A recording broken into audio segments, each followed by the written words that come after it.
if you open your eyes and you actually take a chance to look at what other religions, besides maybe the one that you grew up learning about, actually preach, you know, religion, it's the fundamental belief behind it is peace, tolerance, love, goodness, all these things. And the Imam had actually said that it's because of people's ignorance that they kind of just assume that Islam is, you know, fundamentally violent or has anything to do with terrorism.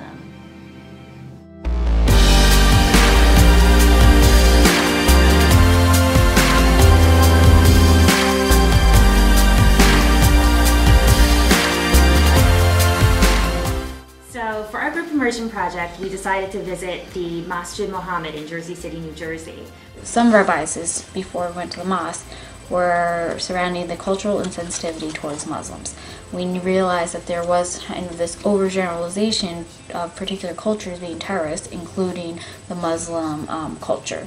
One of my biases before going to the mosque was that I didn't know how differently men and women were going to be treated. I guess there was kind of this negative stereotype of women being viewed as lesser beings that I had going into it, and in turn I was kind of worried about how we were going to be treated when we got to the mosque. Before this immersion trip, before this class, as a matter of fact, I pretty much, for lack of a better word, was probably ignorant to any customs, traditions, or values regarding Islam and the Muslim culture in general. I had initially called 7 different mosques in northern New Jersey. At the end of the day, the Masjid Muhammad was the only mosque that called me back. We sat down for an hour with the leader of this particular mosque, the Imam Hasid, as well as a female leader named Sheila, and they both wholeheartedly welcomed us into their community. Women are portrayed in, you know, television and movies as sort of second-class citizens in the Islamic religion. And I was a little nervous about this because I was the only male group member going to the mosque.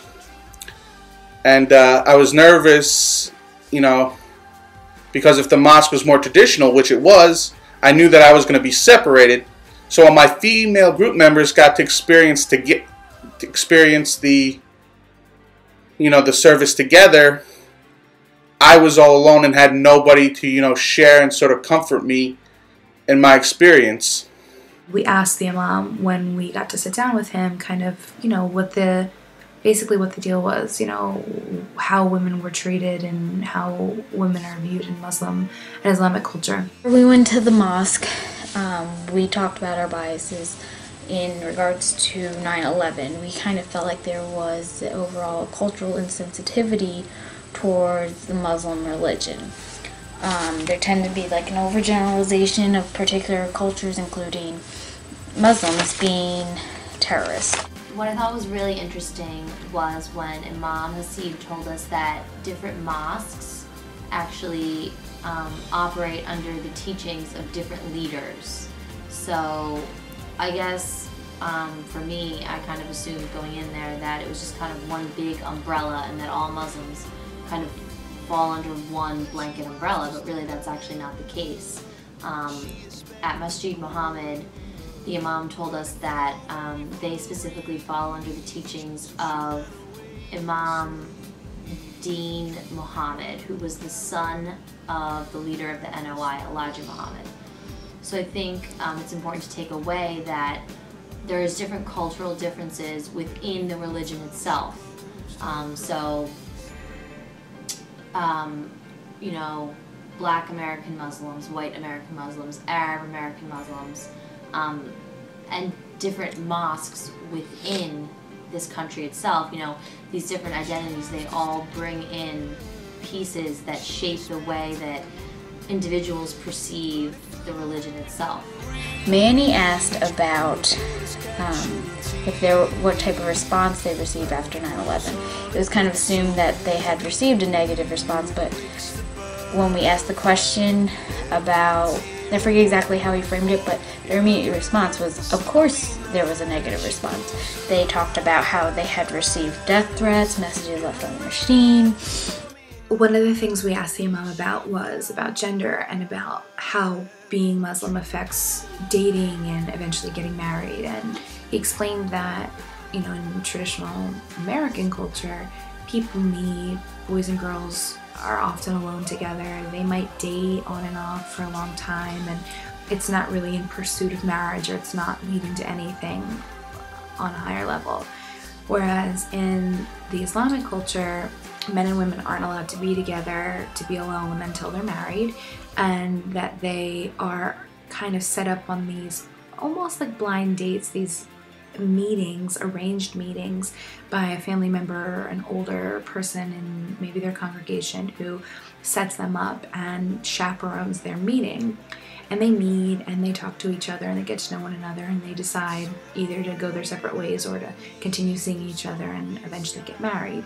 But the big difference is it's not just meeting for the sake of meeting, it's meeting for the sake of getting married in the near future, which we found really interesting because it's not something you hear of too often in your everyday life, or at least I don't. I remember asking him if he felt like there were any major differences between Islam and other major religions, and I'll never forget what he said. He said, "The devil's in the differences."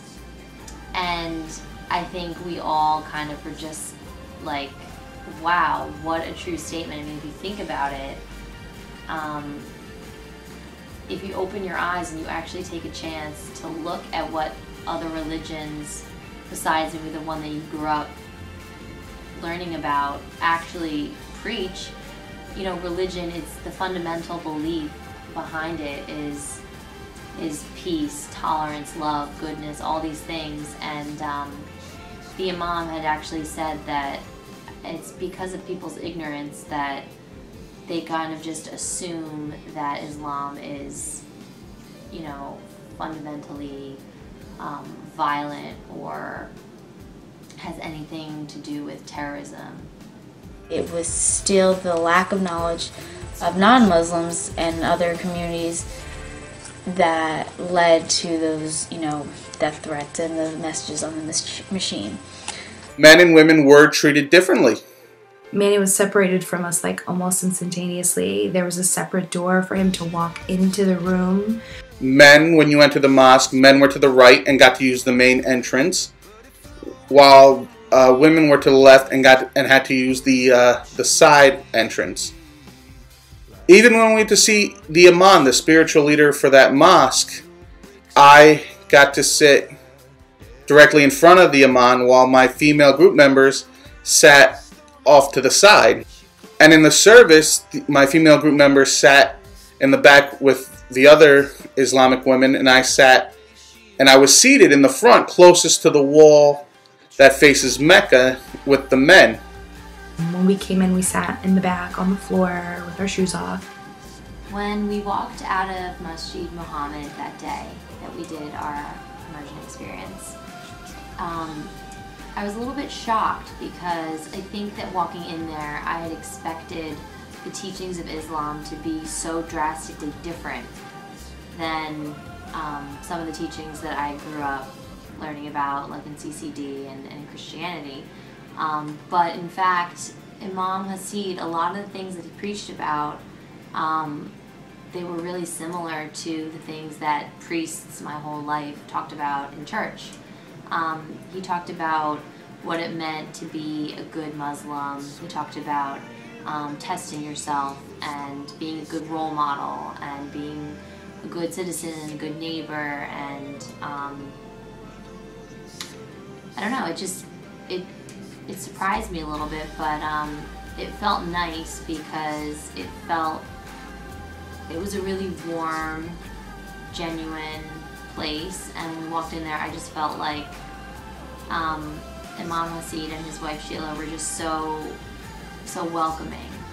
What I had learned from this experience was that men and women are treated differently in the mosques and in Islamic culture, and I don't believe that it's to put men up on a pedestal and degrade women as we are sometimes led to believe.